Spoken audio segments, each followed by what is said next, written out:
Operation తర్వాత పప్పులు తింటే గాయం మానుతుందా, ఇన్ఫెక్షన్ వస్తుందా, ఇది నిజమా లేక ఒక పెద్ద మిత్తా?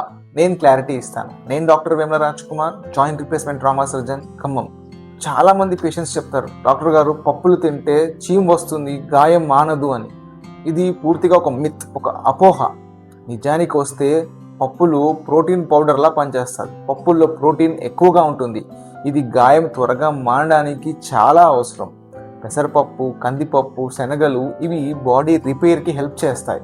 మరి సర్జరీ తర్వాత ఇన్ఫెక్షన్కి రియల్ రీజన్ ఆహారం వల్ల కాదు, శుభ్రత లేకపోవడం వల్ల, డ్రెస్సింగ్ సరిగ్గా చేయకపోవడం వల్ల, డయాబెటీస్ కంట్రోల్ లేకపోవడం వల్ల, ఇమ్యూనిటీ తక్కువగా ఉండడం వల్ల. సో పప్పులు తింటే చీము రాదు. ఇది ఒక పాత నమ్మకం మాత్రమే.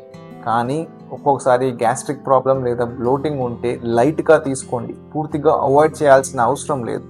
ఆపరేషన్ తర్వాత పప్పులు తినకపోతే బాడీకి కావాల్సిన ప్రోటీన్ మిస్ అవుతుంది, రికవరీ స్లో అవుతుంది. మిత్స్ వినకండి, సైన్స్ ఫాలో అవ్వండి.